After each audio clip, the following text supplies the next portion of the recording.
तो दोस्तों आज हम एक इपिक एक्शन मूवी के बारे में बात करने जा रहे हैं जिसका अगला पार्ट हमें देखने को मिलने वाला है। जी हाँ दोस्तों, द लास्ट समुराई, जो कि हमें तकरीबन मैं आपको बता दूं 2003 में देखने को मिली थी।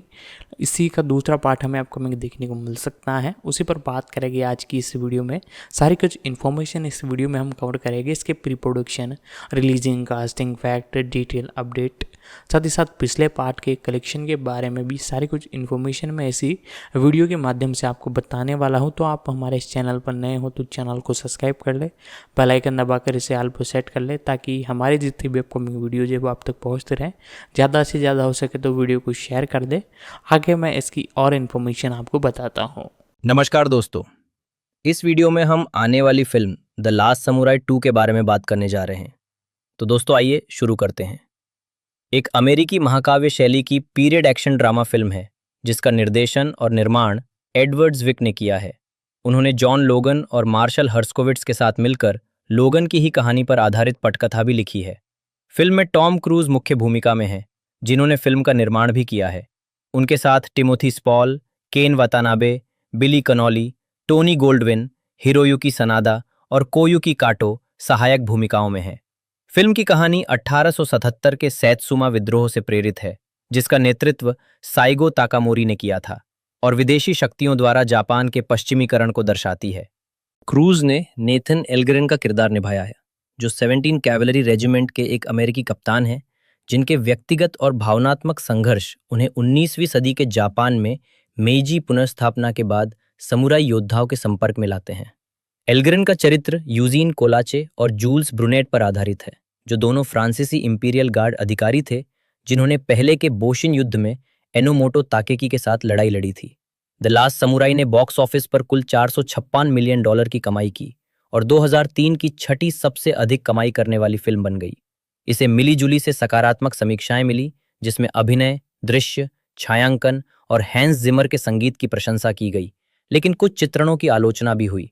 इसे कई पुरस्कारों के लिए नामांकित किया गया था, जिनमें 4 अकादमी पुरस्कार, 3 गोल्डन ग्लोब पुरस्कार और 2 राष्ट्रीय समीक्षा बोर्ड पुरस्कार शामिल हैं।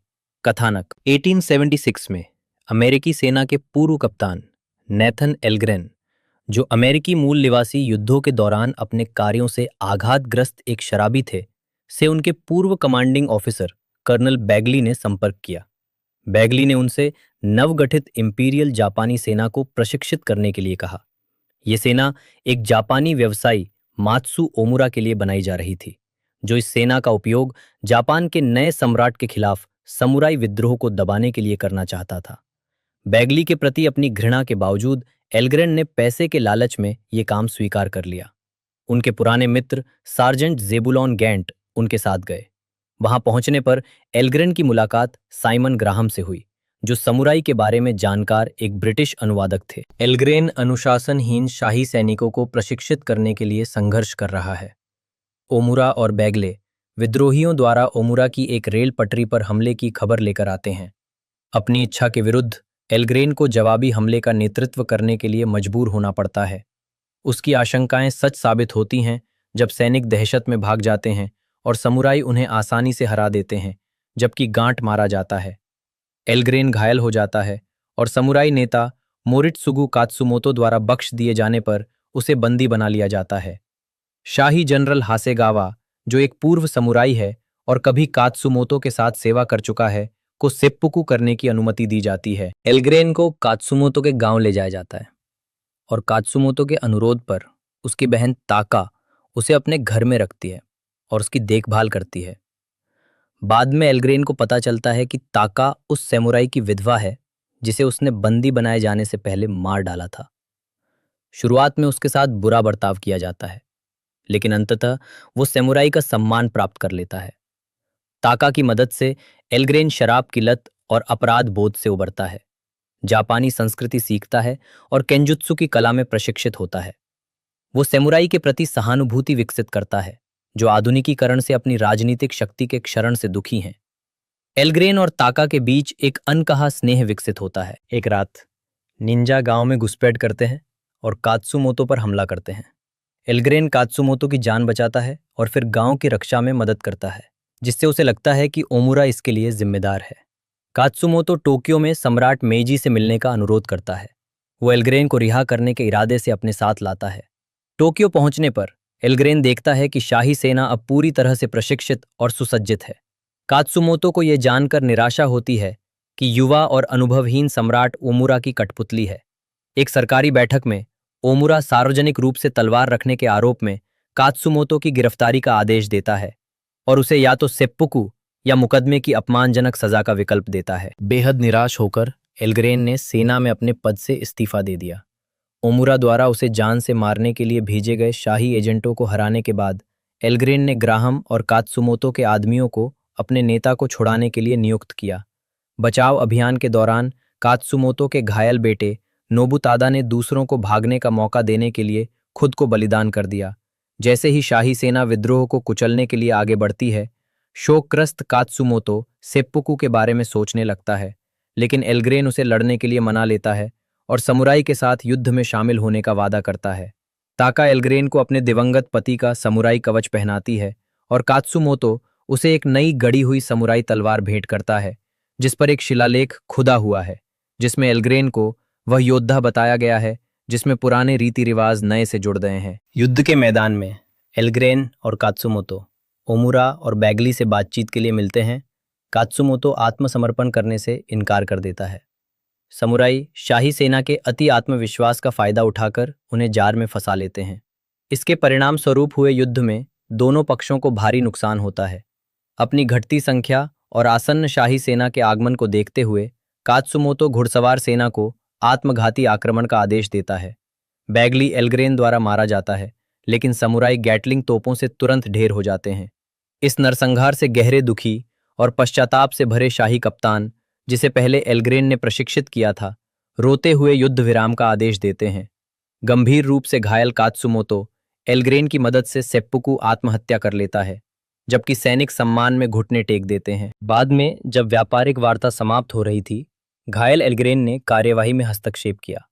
उसने सम्राट को कात्सुमोतो की तलवार भेंट की और उनसे उन परंपराओं को याद रखने का आग्रह किया जिनके लिए कात्सुमोतो और उनके साथी समुराई लड़े और शहीद हुए। सम्राट को एहसास हुआ कि जापान को आधुनिक बनना चाहिए, लेकिन वो अपनी संस्कृति और इतिहास को नहीं भूल सकता।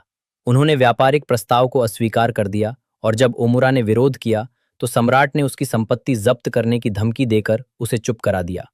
सम्राट ने एल्ग्रेन से पूछा कि कात्सुमोतो की मृत्यु कैसे हुई, जिस पर एल्ग्रेन ने जवाब दिया कि वो सम्राट को बताएगा कि कात्सुमोतो का जीवन कैसा था। एल्ग्रेन ताका से मिलने के लिए गांव लौट गया। ढालना टॉम क्रूज और केन वातानाबे ने क्रमशः कैप्टन नाथन एल्ग्रेन और लॉर्ड मोरित्सुगु कात्सुमोतो की भूमिका निभाई। वातानाबे को कात्सुमोतो के रूप में अपने अभिनय के लिए आलोचकों से खूब सराहना मिली और उन्हें सर्वश्रेष्ठ सहायक अभिनेता के लिए अकादमी पुरस्कार के लिए नामांकित किया गया। टॉम क्रूज ने कैप्टन नेथन एल्ग्रेन की भूमिका निभाई है, जो गृहयुद्ध और भारतीय गृहयुद्ध के अनुभवी सैनिक हैं। हालांकि वे एक असाधारण रूप से प्रतिभाशाली सैनिक हैं, लेकिन सैंड क्रीक या चिविंगटन में मूल अमेरिकी लोगों के नरसंहार और या वाशिता नदी पर हुए नरसंहार में अपनी भूमिका के कारण वे व्याकुल रहते हैं। अमेरिकी सेना से छुट्टी मिलने के बाद वे मेइजी पुनर्स्थापना की नई सरकार को अपनी पहली पश्चिमी शैली की अनिवार्य सैन्य सेवा वाली सेना को प्रशिक्षित करने में मदद करने के लिए एक बड़ी रकम के बदले सहमत हो जाते हैं। सेना की पहली लड़ाई के दौरान उन्हें समुराई कात्सुमोतो द्वारा पकड़ लिया जाता है और कात्सुमोतो के बेटे के गांव ले जाया जाता है, जहां वे जल्द ही समुराई के तौर तरीकों से प्रभावित हो जाते हैं और उनके साथ जुड़ने का फैसला करते हैं। उनकी डायरी में जापानी संस्कृति के बारे में उनके विचार प्रकट होते हैं, जो लगभग तुरंत ही जापान के प्रति असीम प्रशंसा में बदल जाते हैं। केन वातानाबे ने प्रतिक्रियावादी लॉर्ड मोरित्सुगु कात्सुमोतो की भूमिका निभाई है, जिन्हें अंतिम समुराई के नाम से जाना जाता है। वे एक पूर्व दाइमो थे जो कभी सम्राट मेइजी के सबसे भरोसेमंद शिक्षक थे।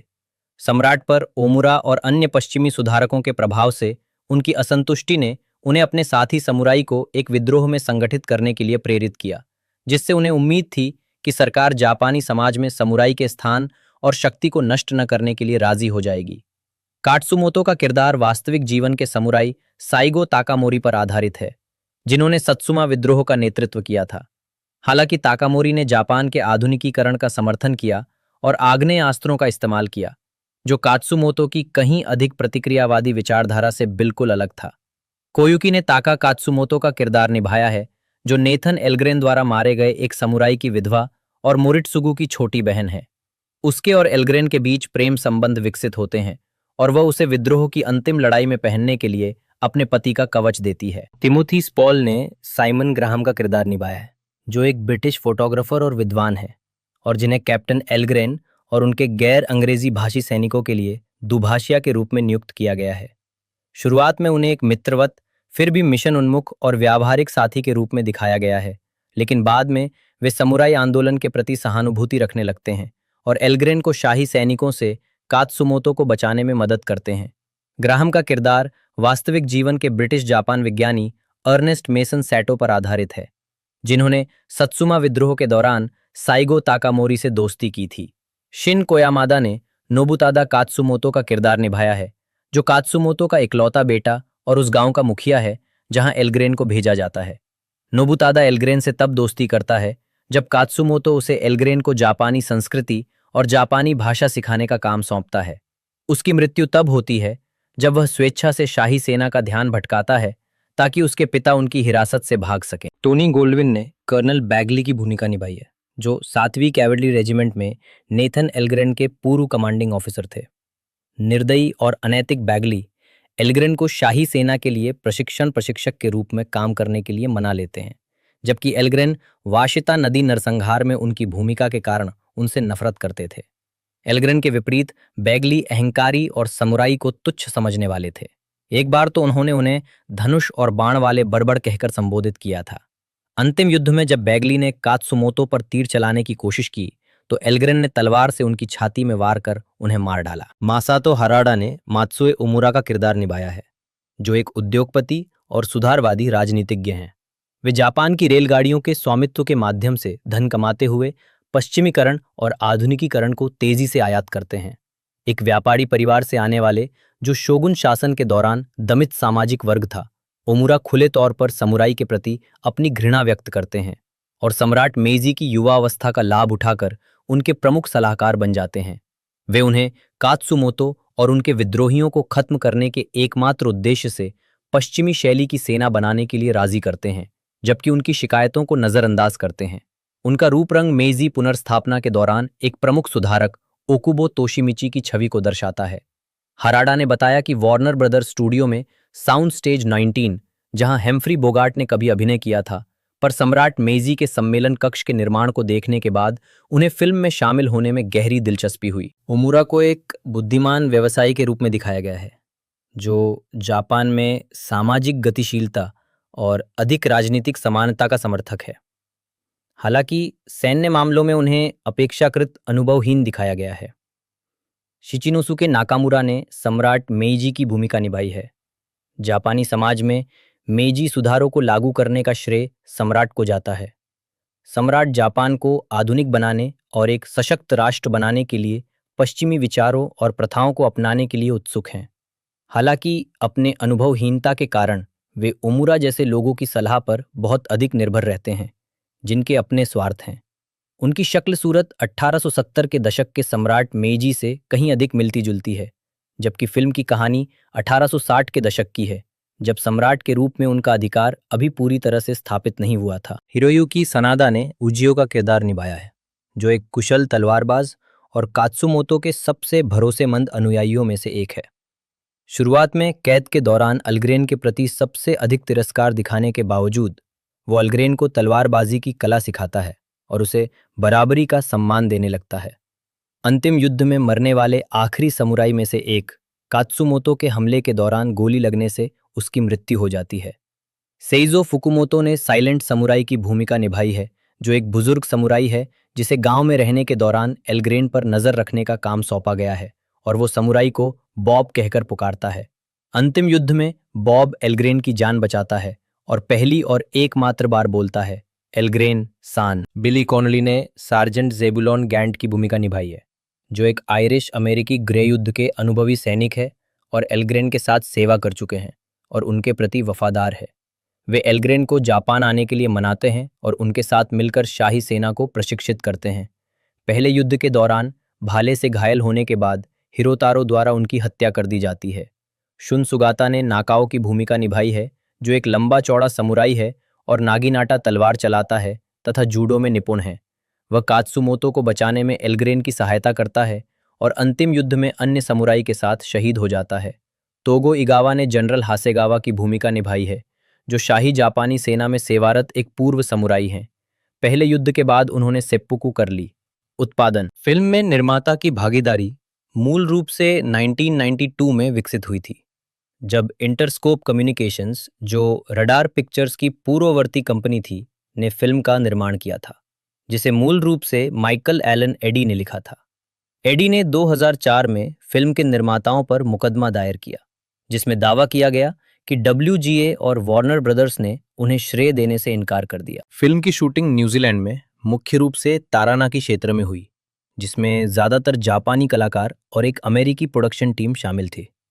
इस स्थान को इसलिए चुना गया क्योंकि एगमोंट माउंट तारानाकी माउंट फूजी से मिलता जुलता है और साथ ही तारानाकी क्षेत्र में बहुत सारे जंगल और खेत हैं।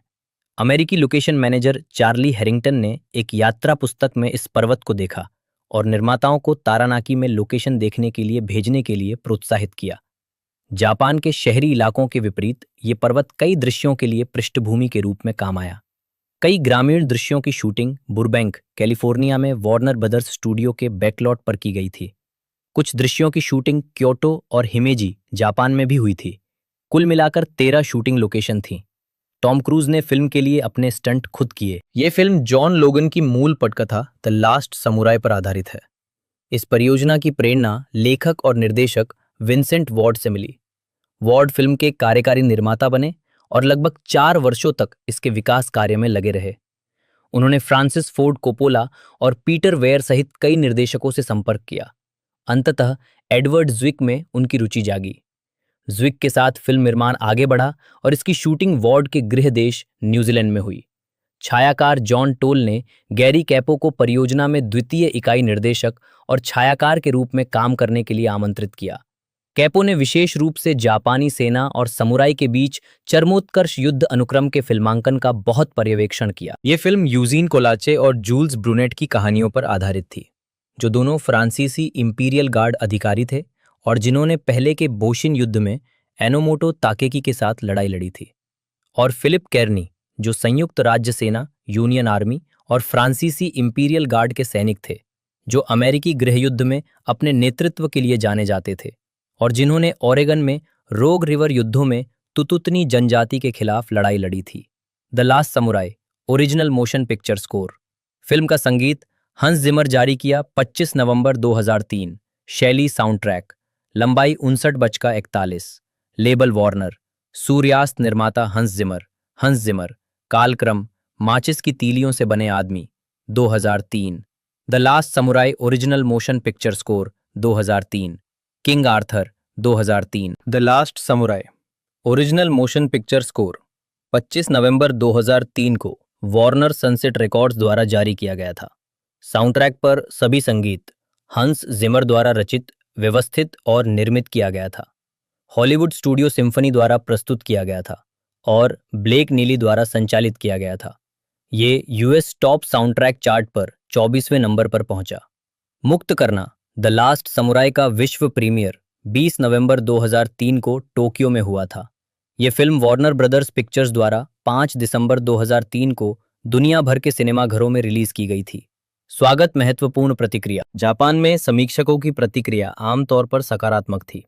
द मेनिची शिम्बुन के टोमोमी कात्सुता ने फिल्म को जापान को चित्रित करने के पिछले अमेरिकी प्रयासों की तुलना में एक बहुत बड़ा सुधार माना और कहा कि निर्देशक एडवर्ड ज़्विक ने जापानी इतिहास पर शोध किया था, जाने माने जापानी अभिनेताओं को लिया था और संवाद प्रशिक्षकों से सलाह ली थी ताकि ये सुनिश्चित हो सके कि वे जापानी भाषा के अनौपचारिक और औपचारिक श्रेणियों को भ्रमित न करें। कात्सुता ने फिर भी समुराई के फिल्म के आदर्शवादी कहानी पुस्तक चित्रण में खामी पाई और कहा, समुराई के बारे में हमारी धारणा ये है कि वे अधिक भ्रष्ट थे। इस प्रकार उन्होंने कहा, महान समुराई नेता कात्सुमोतो ने मुझे चिढ़ाया। संयुक्त राज्य अमेरिका में समीक्षा संकलनकर्ता रॉटन टोमेटोज की रिपोर्ट के अनुसार 216 समीक्षाओं के आधार पर 65% समीक्षकों ने फिल्म को सकारात्मक समीक्षा दी है, जिसका औसत स्कोर 6.4/10 है। साइट का मत है, उच्च निर्माण मूल्यों और रोमांचकारी युद्ध दृश्यों के साथ द लास्ट समुराई एक संतोषजनक महाकाव्य है। मेटाक्रिटिक पर, जो मुख्य धारा के समीक्षकों की समीक्षाओं को 100 में से भारित औसत रेटिंग प्रदान करता है, फिल्म को 43 समीक्षकों की समीक्षाओं के आधार पर 55 का औसत स्कोर प्राप्त हुआ, जो मिश्रित या औसत समीक्षाओं को दर्शाता है। सिनेमा स्कोर द्वारा किए गए सर्वेक्षण में दर्शकों ने फिल्म को A+ से F के पैमाने पर औसतन A ग्रेड दिया। शिकागो सन टाइम्स के रॉजर एबर्ट ने फिल्म को 4 में से 3.5 सितारे देते हुए कहा, खूबसूरती से डिजाइन की गई, बुद्धिमानी से लिखी गई, दृढ़ विश्वास के साथ अभिनय की गई, यह एक असाधारण रूप से विचारशील महाकाव्य है। Box office. इस फिल्म ने जापान में अमेरिका की तुलना में अधिक बॉक्स ऑफिस कलेक्शन किया। अपनी शुरुआत में इसने ओपनिंग वीकेंड में कुल $8 मिलियन की कमाई की। कुल मिलाकर यह फाइंडिंग नीमो के बाद बॉक्स ऑफिस पर दूसरे नंबर पर रही। ये वहां सबसे अधिक कमाई करने वाली R-रेटेड फिल्म बन गई, जिसने द मैट्रिक्स रीलोडेड को पीछे छोड़ दिया। फिल्म ने $140 मिलियन के प्रोडक्शन बजट के मुकाबले 456.8 मिलियन की कमाई की। इसने अमेरिका और कनाडा में $111,127,230 और अन्य देशों में $345,631,118 की कमाई की।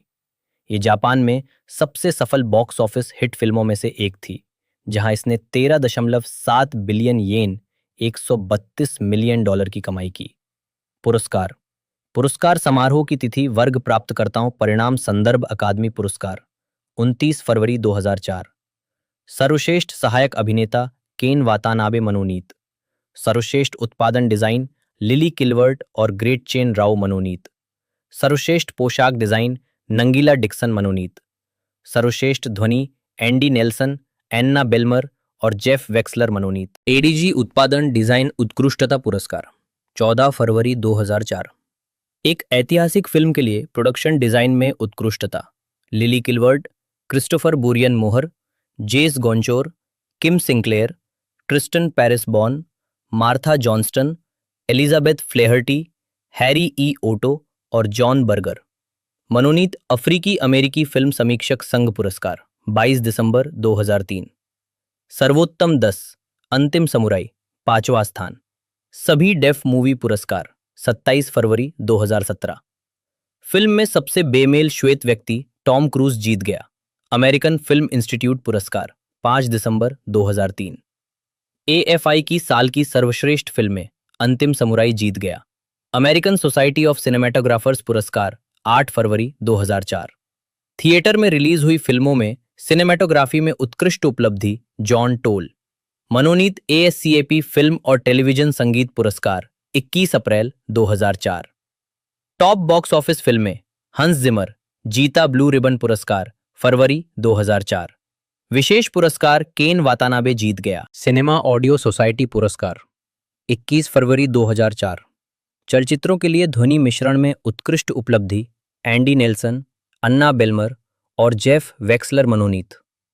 कॉस्ट्यूम डिजाइनर्स गिल्ड पुरस्कार 22 फरवरी 2004। ऐतिहासिक काल्पनिक फिल्मों में उत्कृष्टता अंगिला डिक्सन मनोनीत। क्रिटिक्स चॉइस मूवी अवार्ड्स 10 जनवरी 2004। सर्वश्रेष्ठ फिल्म अंतिम समुराई मनोनीत। सर्वश्रेष्ठ सहायक अभिनेता केन वातानाबे मनोनीत। सर्वश्रेष्ठ स्कोर हंस जिमर मनोनीत। डेलास फोर्ट वर्थ फिल्म समीक्षक संघ पुरस्कार 6 जनवरी 2004। शीर्ष 10 फिल्में अंतिम समुराई जीत गया। सर्वश्रेष्ठ सहायक अभिनेता केन वातानाबे मनोनीत। एम्मा पुरस्कार 24 मई 2004। सर्वश्रेष्ठ फिल्म अभिनेता टॉम क्रूज जीत गया। गोल्डन ग्लोब पुरस्कार 25 जनवरी 2004। सर्वश्रेष्ठ अभिनेता नाटकीय टॉम क्रूज मनोनीत। सर्वश्रेष्ठ सहायक अभिनेता फिल्म केन वातानाबे मनोनीत। सर्वश्रेष्ठ मूल स्कोर हंस जिमर मनोनीत। गोल्डन डील पुरस्कार 28 फरवरी 2004। फीचर फिल्म के लिए ध्वनि संपादन, संवाद और ADR में उत्कृष्ट उपलब्धि Mark Stoeckinger, Cady Dean Williams, Laura Harris Atkinson, Anna MacKenzie, Kelly Oxford, Michelle Pazer और डेविड A कोहेन। मनोनीत फीचर फिल्म के लिए साउंड एडिटिंग, साउंड इफेक्ट्स और फॉली में उत्कृष्ट उपलब्धि Mark Stoeckinger, Michael Kamper, John Title, Craig S Jaeger, Christopher Assells, Dino DiMuro, Alan Rankin, Bruce Tanis, Ben Wilkins, Bob Beher और Frank स्मैथर्स। मनोनीत: Japan academy film पुरस्कार 18 फरवरी 2005। उत्कृष्ट विदेशी भाषा फिल्म अंतिम समुराई जीत गया। मेकअप आर्टिस्ट और हेयर स्टाइलिस्ट गिल्ड पुरस्कार 17 जनवरी 2004। गर्भावस्था के दौरान बालों की बेहतरीन स्टाइलिंग विशेष लेख जेनिस एलेक्जेंडर, टेरी बालियल, करेन असानो मायर्स, कैरल पर्शिंग और किम्बरली स्पिटेरी जीत गया। गर्भावस्था के दौरान इस्तेमाल के लिए बेहतरीन makeup feature Lewis बर्वेल, Margaret E Elliot और टीना हैरल्सन मनोनीत। एमटीवी मूवी और टीवी पुरस्कार 5 जून 2004 फिल्म में सर्वश्रेष्ठ अभिनेता टॉम क्रूज मनोनीत। एमटीवी मूवी अवार्ड्स मैक्सिको 22 जून 2004। जापान का सबसे मज़ेदार ग्रिंगो टॉम क्रूज जीत गया। राष्ट्रीय समीक्षा बोर्ड पुरस्कार 3 दिसंबर 2003। शीर्ष 10 फिल्में अंतिम समुराई जीत गया। सर्वश्रेष्ठ निर्देशक एडवर्ड ज़्विग जीत गया। निक्कन स्पोर्ट्स फिल्म पुरस्कार 29 दिसंबर 2004। सर्वश्रेष्ठ विदेशी फिल्म अंतिम समुराई जीत गया। ऑनलाइन फिल्म समीक्षक सोसाइटी पुरस्कार 5 जनवरी 2004। सर्वश्रेष्ठ छायांकन जॉन टोल मनोनीत। सर्वश्रेष्ठ मूल स्कोर हंस जिमर मनोनीत। प्रोड्यूसर्स गिल्ड ऑफ अमेरिका पुरस्कार 17 जनवरी 2004। सर्वश्रेष्ठ नाट्य प्रदर्शन फिल्म अंतिम समुराई मनोनीत। सैटेलाइट पुरस्कार 21 फरवरी 2004। सर्वश्रेष्ठ फिल्म ड्रामा अंतिम समुराई मनोनीत। सर्वश्रेष्ठ अभिनेता नाटकीय टॉम क्रूज। एडवर्ड एम ज़्विग एक अमेरिकी फिल्म निर्माता है। उन्होंने मुख्य रूप से कॉमेडी ड्रामा और ऐतिहासिक महाकाव्य फिल्मों की शैली में काम किया है और शेक्सपियर इन लव 1998 के निर्माण के लिए अकादमी पुरस्कार और बाफ्टा पुरस्कार प्राप्त किए हैं। उन्होंने comedy film about last night 1986 से अपने फिल्मी करियर की शुरुआत की, जिसके बाद उन्होंने Glory 1989, Legends of the Fall 1994, Courage Under Fire 1996, the Siege 1998, the Last Samurai 2003, Blood Diamond 2006 और डिफाइंस 2008 जैसी फिल्मों में काम किया। उनकी बाद की फिल्मों में Love and Other Drugs 2010, Pawn Sacrifice 2014 और Jack Reacher Never Go Back 2016 शामिल है। वह एबीसी के पारिवारिक ड्रामा सीरीज 30 समथिंग और वंस एंड अगेन के सह निर्माता भी हैं। प्रारंभिक जीवन और शिक्षा। ज़्विग का जन्म 8 अक्टूबर 1952 को शिकागो इलिनॉइस में एक यहूदी परिवार में हुआ था। वे रूथ एलन नी रीच और एलन ज़्विग के बेटे थे। उन्होंने न्यू ट्रायर हाई स्कूल में पढ़ाई की। 1974 में हार्वर्ड से बीए की डिग्री प्राप्त की और 1975 में एएफआई कंजर्वेटरी से ललित कला में मास्टर डिग्री के साथ स्नातक किया। उपनाम और पेशे में समानता होने के बावजूद एडवर्ड का साथी निर्देशक जोएल ज़्विग से कोई संबंध नहीं है। उन्होंने 1982 से अभिनेत्री लिबर्टी गॉडशॉल से शादी की है और उनके 2 वयस्क बच्चे हैं। आजीविका उनकी फिल्मों में Glory 1989, Legends of the Fall 1994, the Siege 1998, the Last Samurai 2003, Blood Diamond 2006 और डिफाइंस 2008 शामिल है। मार्शल हर्स्कोविट्स के साथ ज़्विग द बेडफोर्ड फॉल्स कंपनी चलाते हैं, जिसका नाम फ्रैंक कैपरा की film it's a wonderful life के शहर के नाम पर रखा गया है।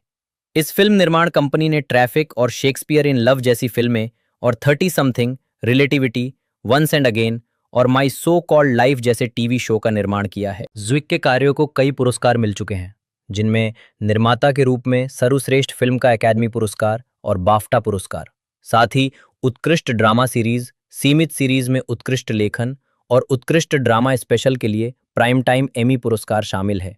उन्हें शेक्सपियर इन लव के लिए सर्वश्रेष्ठ फिल्म का अकादमी पुरस्कार मिला था। इसी श्रेणी में उन्हें ट्रैफिक के लिए भी नामांकित किया गया था। इसके अलावा उन्हें कई गोल्डन ग्लोब पुरस्कारों के लिए भी नामांकित किया गया है। 2024 में ज़्विग ने अपना संस्मरण हिट्स, फ्लॉप्स और अन्य भ्रम हॉलीवुड में मेरे 40वें वर्ष जारी किया। फिल्मोग्राफी। जॉन डेविड लोगन एक अमेरिकी नाटककार, पटकथा लेखक और निर्माता है। वे रिडले स्कॉट की फिल्म ग्लैडिएटर, गोर वर्बिंस्की की रैंगो, मार्टिन स्कोर्सेसी की द एविएटर और ह्यूगो, टिम बर्टन की Sweeney Todd, the Demon Barber of Fleet Street, Timothy Leonard Spall, जन्म 27 फरवरी 1957। एक अंग्रेजी अभिनेता है। उन्होंने मंच और स्क्रीन पर अपने चरित्र अभिनेता की भूमिकाओं के लिए पहचान हासिल की। 2000 में उन्हें महारानी एलिजाबेथ द्वितीय द्वारा order of the British Empire OBE के अधिकारी के रूप में नियुक्त किया गया था। स्पॉल निर्देशक माइक ली के साथ अपने सहयोग के लिए जाने जाते हैं। उन्होंने उनकी 6 फिल्मों में अभिनय किया है।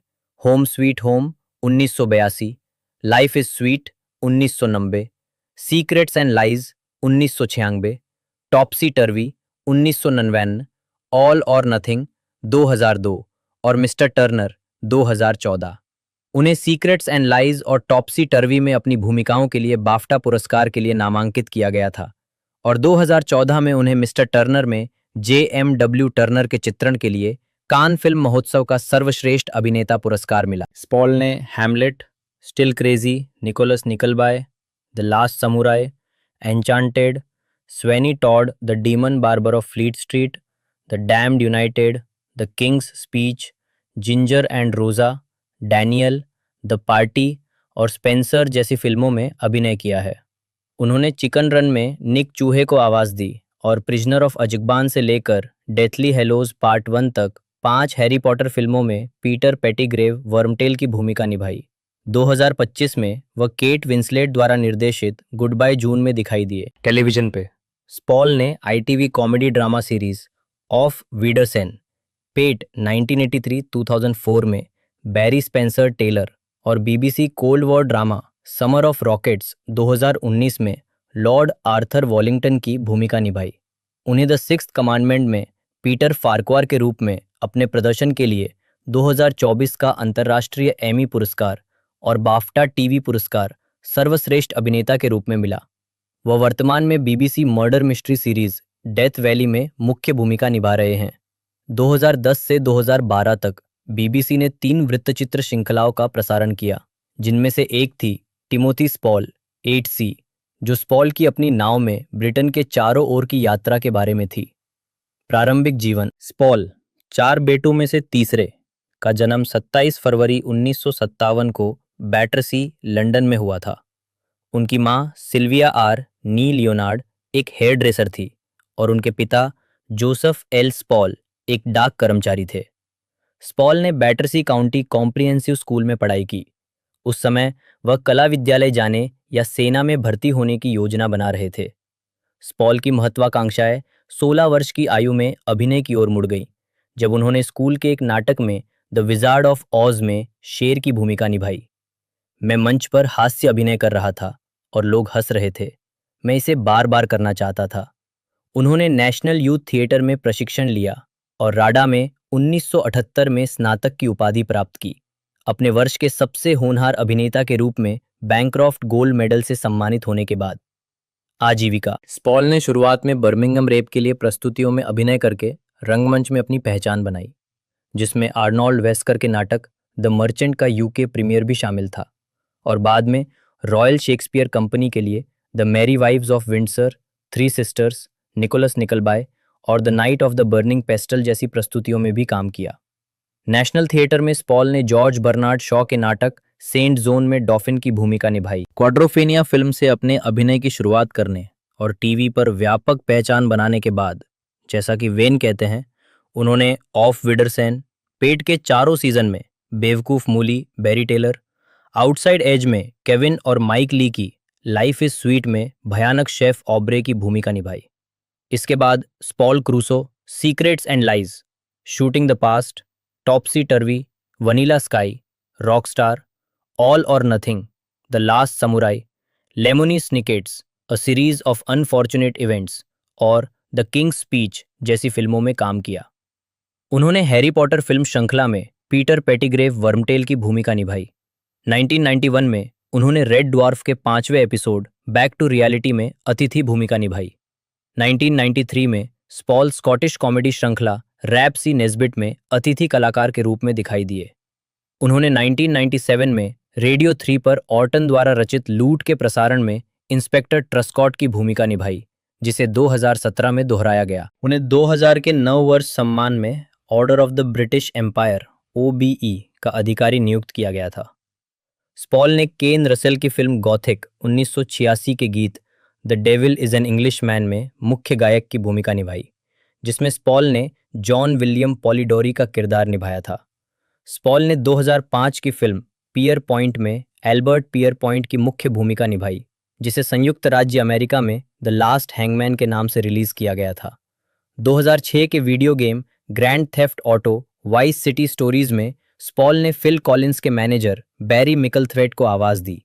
2007 में उन्होंने डिज्नी की एन्चेंटेड में नथानियल और टिम बर्टन के Sweeney Todd the Demon Barber of Fleet Street में बीडल बैम्फोर्ड की भूमिका निभाई।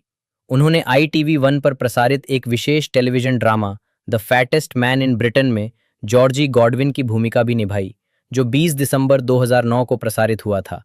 इस ड्रामा में Bobby ball, Francis barber, आइसलिंग lofts और जेरेमी काइल भी थे। 2010 में उन्होंने फिल्म द किंग्स स्पीच में विंस्टन चर्चिल की भूमिका निभाई, जिसके लिए कलाकारों के समूह के सदस्य के रूप में उन्हें संयुक्त रूप से मोशन पिक्चर में कलाकारों द्वारा उत्कृष्ट प्रदर्शन के लिए स्क्रीन एक्टर्स गिल्ड पुरस्कार से सम्मानित किया गया।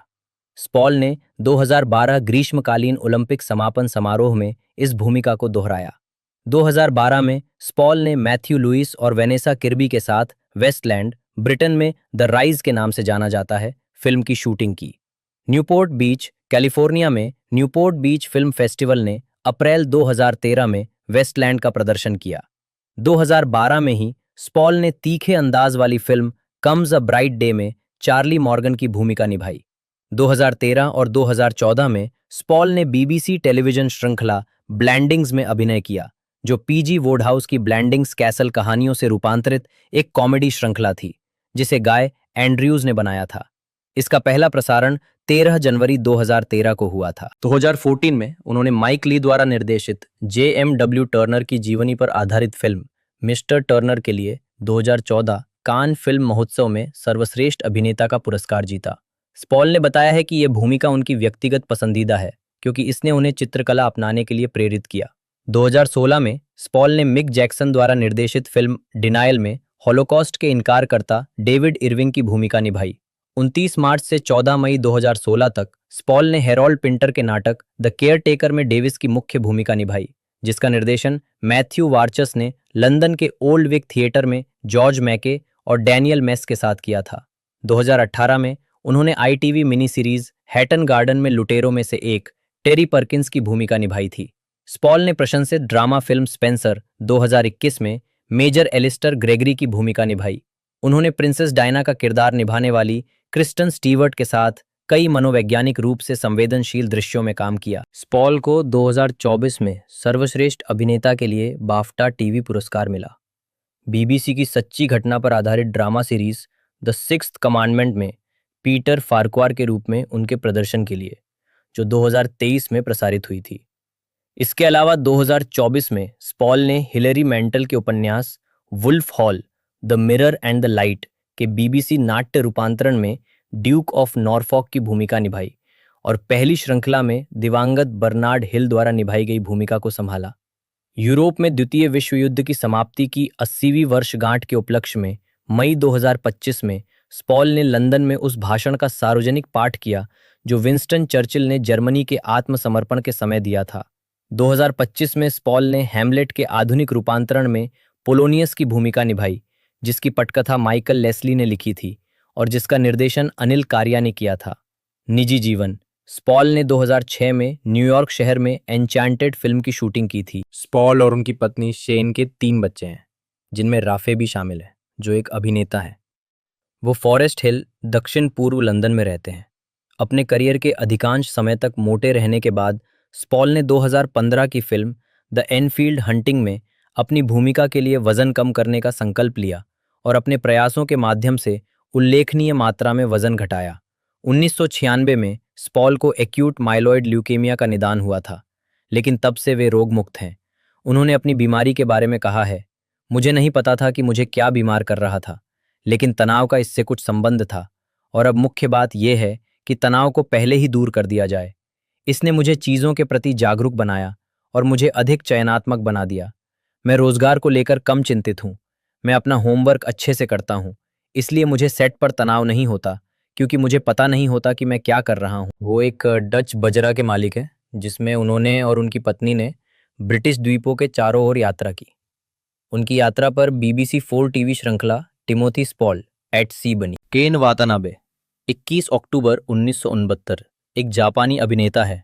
वे मुख्य रूप से दुखद नायक की भूमिका निभाने के लिए जाने जाते हैं, जैसे कि लेटर्स फ्रॉम इवो जिमा में जनरल तदामिची कुरिबाइशी और द लास्ट समुराई में लॉर्ड कात्सुमोतो मोरित्सुगु, जिसके लिए उन्हें सर्वश्रेष्ठ सहायक अभिनेता के एकेडमी पुरस्कार के लिए नामांकित किया गया था।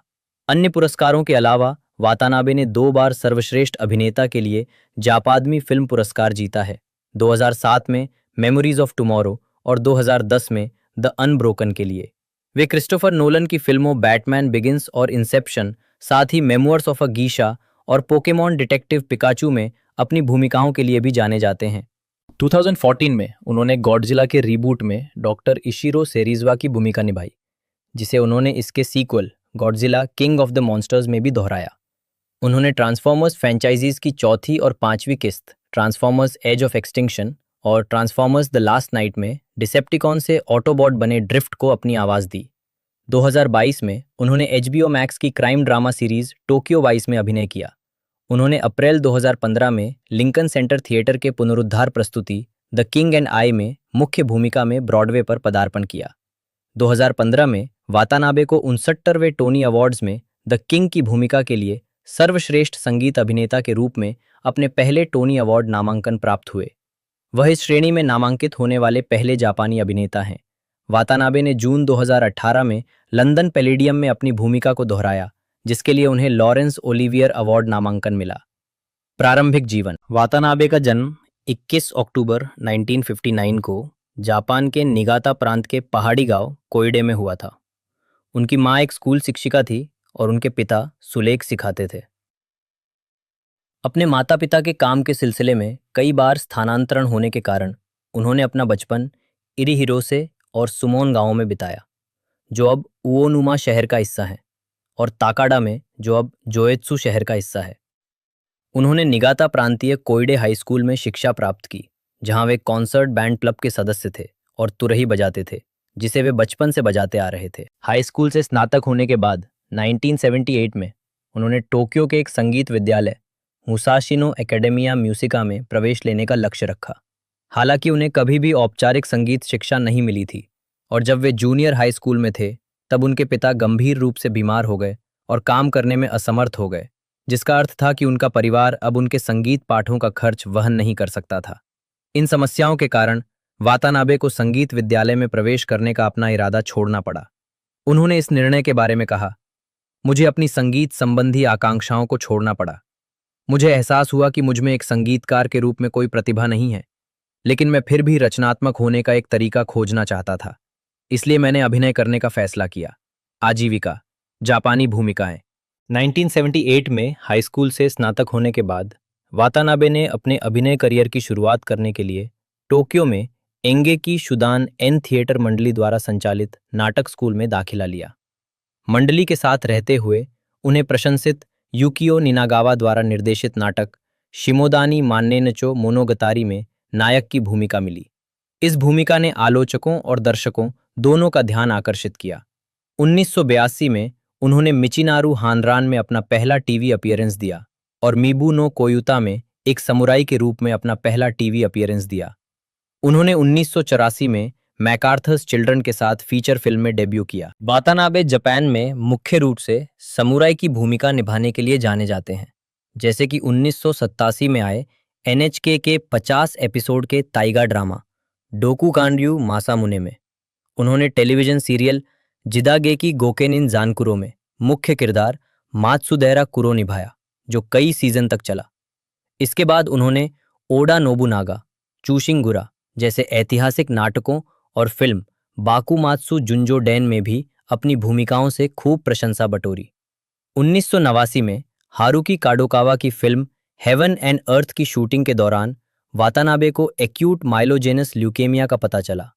कीमोथेरेपी उपचार के साथ साथ उन्होंने अभिनय में वापसी की, लेकिन 1991 में उन्हें फिर से ये बीमारी हो गई। जैसे जैसे उनका स्वास्थ्य सुधरता गया, उनका करियर फिर से रफ्तार पकड़ने लगा। उन्होंने 1998 में आई फिल्म किजुना में कोजी याकुशो के साथ सह अभिनय किया, जिसके लिए उन्हें सर्वश्रेष्ठ सहायक अभिनेता के लिए जापान अकादमी फिल्म पुरस्कार के लिए नामांकित किया गया था। वातानाबे न्यूयॉर्क शहर में मेमोरीज ऑफ टुमारो के उद्घाटन समारोह में 2002 में उन्होंने एन थिएटर समूह छोड़ दिया, जहां से उन्होंने अपने करियर की शुरुआत की थी, और के डैश एजेंसी में शामिल हो गए। फिल्म सेन्नेन नो कोई, 1000 साल का प्यार, जेनजी की कहानी पर आधारित, ने उन्हें एक और जापानी अकादमी पुरस्कार नामांकन दिलाया।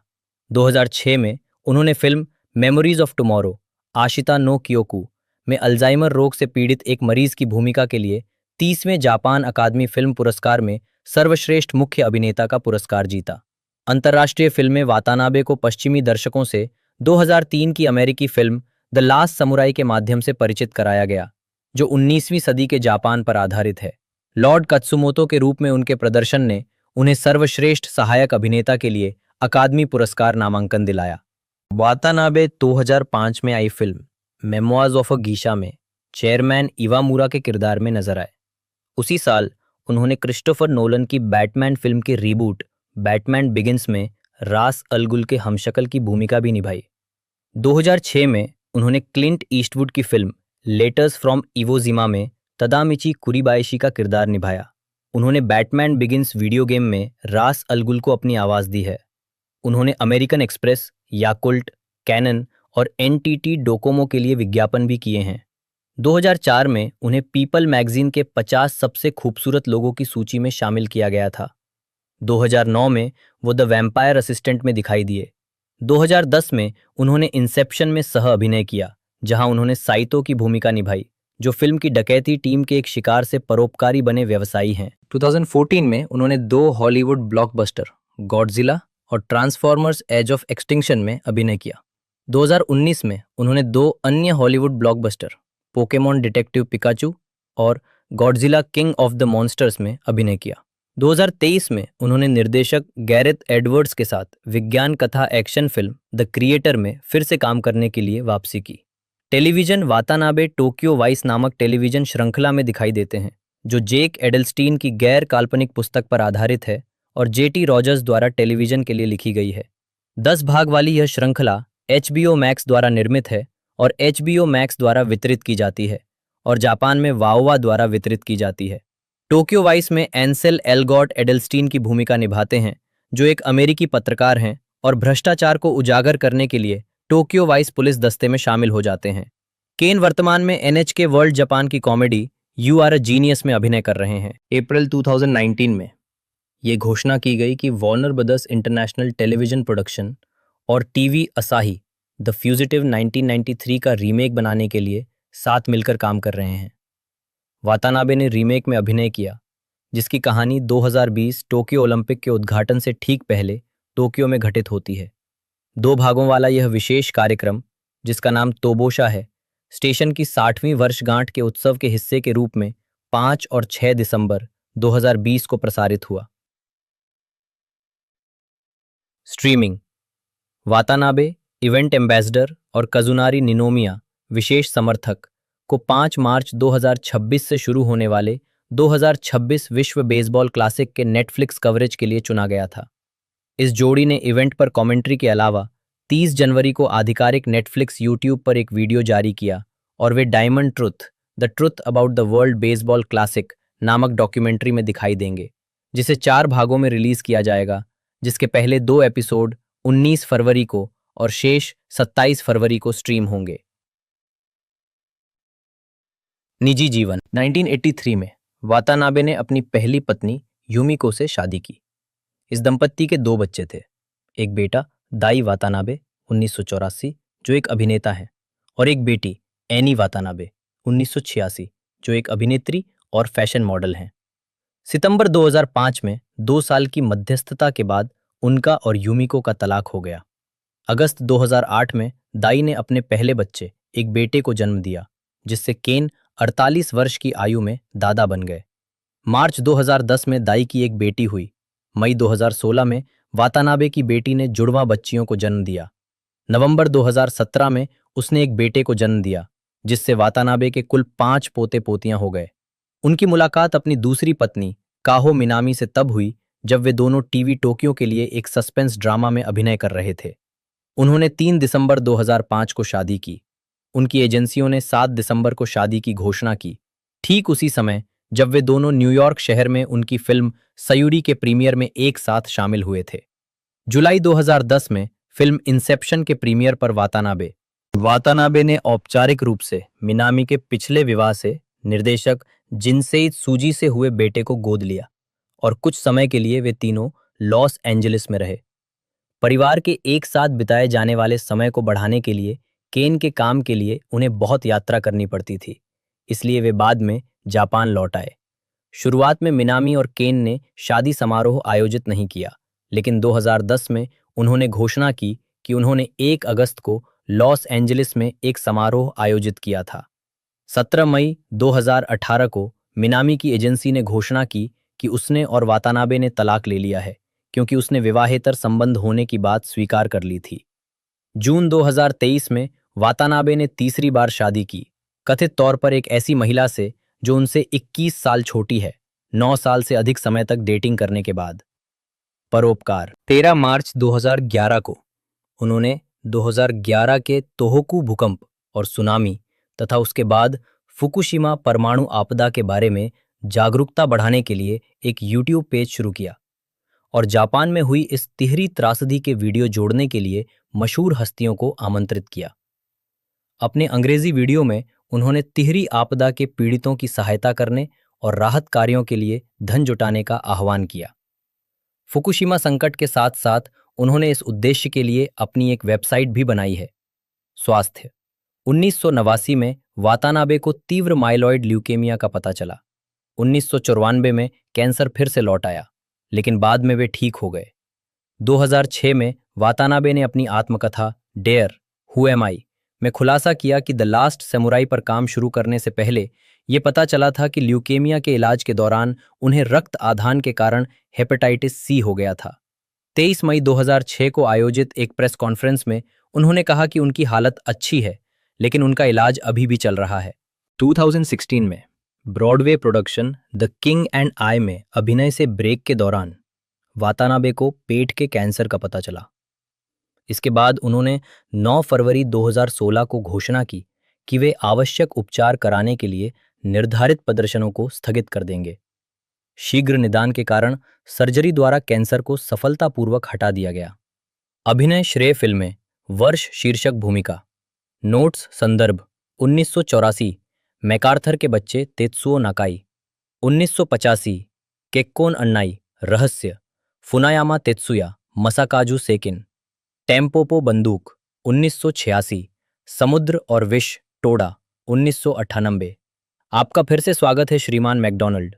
राइता ओनुकी, ट्रक चालक किजुना, जासूस साको अकियो 2000, अंतरिक्ष यात्री सकामाकी 2001, गेंजी 1000 साल का प्यार, फुजिवारा मिचिनागा, फुजिवारा नोबुताका 2002, एक नए दिन की शुरुआत, वीएचएस के पीछे का आदमी ओकुबो 2003, अंतिम समुराई कात्सुमोतो मोरित्सुगु, हॉलीवुड में पदार्पण कोशिश मसानोबू अजुमा 2005, एक गीशा के संस्मरण, अध्यक्ष केन इवामुरा, बैटमैन शुरू होता है, रास अल गुल का छलावा, उत्तर में पहला वर्षिदे की कोमात्सुबारा 2006, कल की यादें मासायुकी साकी, इवो जिमा से पत्र जनरल तादामिची कुरिबायाशी 2009, अटूट हाजिमे उंटीसर्क du Freak the Vampire's Assistant, Shri Hibernius Tall 2010, Shanghai कप्तान तनाका आरंभ, श्री साइतो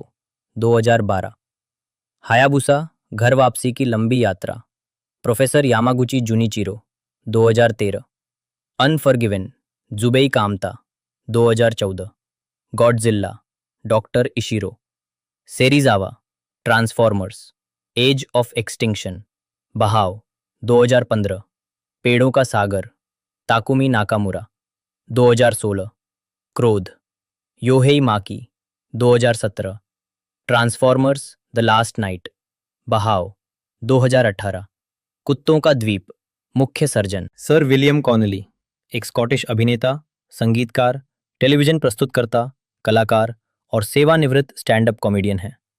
उन्हें कभी कभी स्कॉटिश उपनाम the big yen, the big one से भी जाना जाता है। अपनी विलक्षण और अक्सर तात्कालिक अवलोकन हास्य के लिए जाने जाने वाले, जिसमें अक्सर कठोर भाषा का प्रयोग होता है, कॉनली को सर्वकालिक महानतम स्टैंड अप कॉमेडियन के रूप में कई यूके सर्वेक्षणों में शीर्ष स्थान मिला है।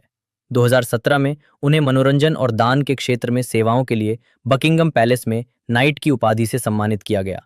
2022 में उन्हें British academy of film and television arts से आजीवन उपलब्धि के लिए बाफ्टा फेलोशिप प्राप्त हुई। 1960 के दशक की शुरुआत में कॉनली ग्लासगो शिपयार्ड में वेल्डर, विशेष रूप से बॉयलर निर्माता, का काम करते थे।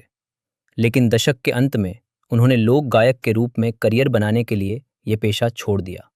उन्होंने सबसे पहले गैरी रैफर्टी और टैम हार्वे के साथ लोक rock band the Humble Bums में गाना शुरू किया, जिनके साथ वे 1971 तक रहे, जिसके बाद उन्होंने एकल कलाकार के रूप में गाना शुरू किया। 1970 के दशक की शुरुआत में कॉनली ने एक हास्य गायक से एक पूर्ण विकसित हास्य कलाकार के रूप में अपनी पहचान बनाई, जिसके लिए वे सबसे ज्यादा जाने जाते हैं। 1972 में उन्होंने कम्बरनॉल्ड के कॉटेज थिएटर में कॉनलीज ग्लासगो फ्लरिश नामक एक नाटक के साथ अपने नाट्य करियर की शुरुआत की। उन्होंने एडिनबर्ग फेस्टिवल फ्रिंज में भी प्रस्तुति दी। 1972 में ही कॉनली का पहला एकल एल्बम बिली कॉनली लाइव रिलीज हुआ, जिसमें हास्य गीतों और छोटे एकालापों का मिश्रण था। 1975 में उन्होंने डिवोर्स के साथ यूके सिंगल्स चार्ट में नंबर 1 स्थान प्राप्त किया। चैट शो में नियमित अतिथि के रूप में उन्होंने 1975 में बीबीसी पर प्रसारित पार्किंसन शो में पहली बार उपस्थिति दर्ज की और वे इस शो में रिकॉर्ड 15 बार दिखाई दिए, जिसमें 2007 में प्रसारित अंतिम से पहले वाला एपिसोड भी शामिल है। वे 1985 में आईटीवी के एन ऑडियंस विद में भी दिखाई दिए। 2006 में ब्रिटिश जनता ने आईटीवी के टीवी के 50 महानतम सितारों के सर्वेक्षण में कॉनली को 16वें स्थान पर रखा। एक अभिनेता के रूप में कॉनली विभिन्न फिल्मों में दिखाई दिए हैं, जिनमें Water 1985, Indecent Proposal 1993, Pocahontas 1995, Muppet Treasure Island 1997, Mrs Brown 1997, जिसके लिए उन्हें सर्वश्रेष्ठ मुख्य अभिनेता के लिए बाफ्टा पुरस्कार के लिए नामांकित किया गया था, the Boondock Saints 1999, the Last Samurai 2003, Lemony Snicket's a Series of Unfortunate Events 2004, the X Files I Want to Believe 2008, Brave 2012, What We Did on Our Holiday 2014 और the Hobbit the Battle of the 5 Armies 2014 शामिल है। बात कर ले इसके part 1 के बारे में, तो वो भी सुपर डुपर हिट रहा था। और बजट बात कर ले तो इस मूवी का 140 मिलियन का बजट था। द लास्ट समुराई जो कि हमें 2003 में, जैसा कि मैंने बताया, देखने को मिली थी। और कलेक्शन इस मूवी ने लगभग $450 मिलियन का किया था, जो कि बहुत ही अच्छा खासा कलेक्शन है और लोगों द्वारा भी इसे बड़ा पसंद किया गया था। और ईपिक एक्शन तो वैसे तो लोगों को बड़ी पसंद आती हैं। बाकी अपकमिंग पार्ट के बारे में मैंने जो अपडेट है सारी कुछ आपको बता दी हैं। बाकी आप और भी किसी मूवी या सीरीज़ के बारे में इन्फॉर्मेशन जानना चाहते हैं तो आप कमेंट कर दीजिएगा, मैं डेफिनेटली वीडियो लाने की कोशिश करूँगा। मिलते हैं दोस्तों अगले वीडियो में।